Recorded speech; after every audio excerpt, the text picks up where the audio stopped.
Salut tout le monde et bienvenue. Aujourd'hui, on enfile nos blouses de détective pour s'attaquer à un chapitre super important pour le brevet. La masse, le volume et les changements d'état.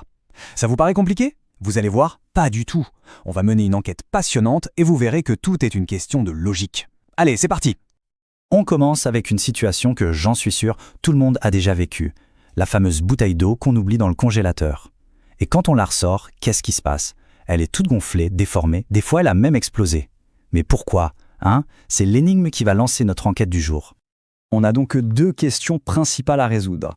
D'abord, pourquoi est-ce que le volume augmente? Et puis, est-ce que la quantité de matière, elle, a changé? Pour répondre à ça, on va raisonner comme de vrais scientifiques. Et c'est exactement cette démarche qu'on attend de vous au brevet. Alors, dans notre enquête, on a deux suspects principaux. Deux notions qu'il ne faut absolument jamais confondre. La masse et le volume. Il faut qu'on les identifie parfaitement pour pouvoir résoudre notre mystère.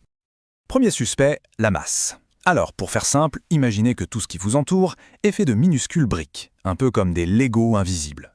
Eh bien, la masse, c'est tout simplement le nombre total de ces briques dans un objet. L'unité qu'on utilise, c'est le kilogramme, et l'outil pour la mesurer, c'est bien sûr la balance. Deuxième suspect, le volume. Lui, il ne s'intéresse pas du tout au nombre de briques. Ce qui l'intéresse, c'est la place que toutes ces briques prennent ensemble dans l'espace. Qu'un objet soit lourd ou léger, le volume, c'est juste la place qu'il occupe. Son unité, c'est le mètre cube, et pour le mesurer, on utilise un récipient gradué comme une éprouvette. Donc, pour que ce soit bien clair, la balance, elle nous sert à compter les briques, en quelque sorte. Elle mesure la masse. L'éprouvette graduée, elle, mesure la place occupée par ces briques, donc le volume. Deux outils, deux missions complètement différentes. C'est la base de tout. Bon, maintenant que nos suspects sont présentés, il est temps de passer à l'expérimentation. C'est le moment crucial de notre enquête, celui où on va obtenir un indice capital. Première étape de l'expérience, on prend un gros glaçon, donc de l'eau à l'état solide, et on le pose sur une balance bien précise. On lit la valeur 221,3 grammes. On note bien cette masse de départ. Deuxième étape, on attend un peu. On laisse le glaçon fondre tranquillement et redevenir de l'eau liquide. Et là, on regarde à nouveau la balance et, surprise, elle indique toujours exactement 221,3 grammes. Le chiffre n'a pas bougé d'un poil. Et voilà, c'est la conclusion cruciale de notre expérience. C'est une loi fondamentale en science. Lors d'un changement d'état, que ce soit de solide à liquide, de liquide à gaz ou dans l'autre sens, la masse se conserve. La quantité de matière reste strictement la même.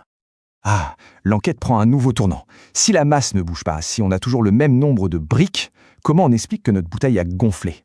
Ça veut dire que le coupable, c'est notre autre suspect, le volume. Mais pourquoi est-ce qu'il a changé? Pour comprendre ça, il va falloir changer d'échelle. Pour comprendre cette histoire de volume, on va devoir mettre des lunettes de super-héros et zoomer jusqu'au niveau microscopique, pour voir comment nos fameuses briques de matière sont organisées entre elles. Alors, à l'état solide, comme dans notre glaçon, nos petites briques de matière sont super bien rangées, bien ordonnées, collées les unes aux autres. Elles vibrent un peu sur place, mais elles ne se baladent pas. L'ensemble forme une structure qui est très compacte et rigide. Maintenant, passons à l'état liquide. Les briques sont toujours très proches les unes des autres, mais là, c'est le désordre. Elles peuvent glisser, rouler les unes sur les autres. Et c'est justement ça qui permet à un liquide de couler et de prendre la forme du récipient qu'il contient.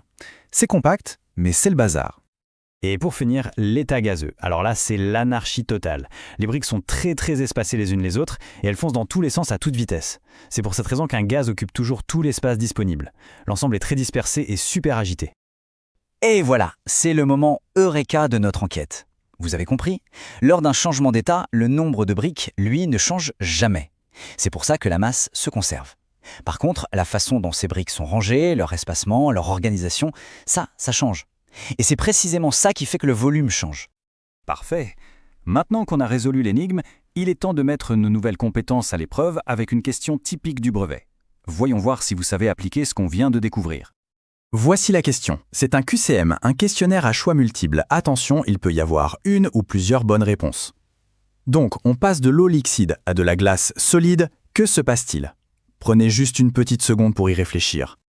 Alors, comment on raisonne le jour de l'épreuve sans stresser, étape par étape? D'abord, réflexe numéro 1, on se souvient de la loi fondamentale. La masse se conserve, toujours. Donc la réponse C est bonne et la A est forcément fausse.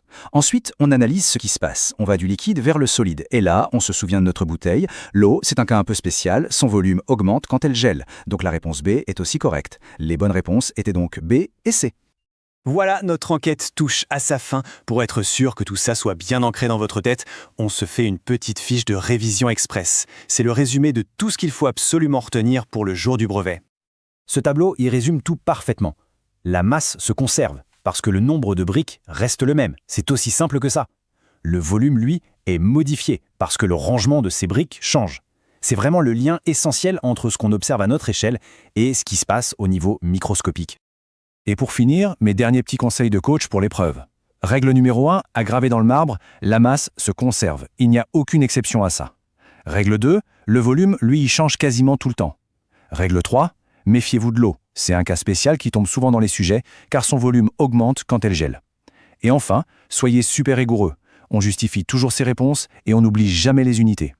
Et voilà, l'enquête est bouclée. On peut maintenant répondre à notre question du début avec une certitude absolue.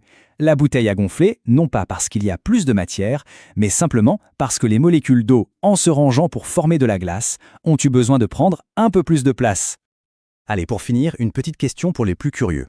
Si vous mettez un sirop bien sucré au congélateur, il ne va pas se comporter exactement comme de l'eau pure. À votre avis, pourquoi? Qu'est-ce que les briques de sucre changent dans l'organisation de la matière? Vous voyez, la science c'est ça. Une réponse amène toujours de nouvelles questions. Si vous avez tout suivi, c'est que vous êtes en train de devenir de vrais petits scientifiques. Alors likez, abonnez-vous et partagez cette vidéo pour aider vos potes à réussir le brevet.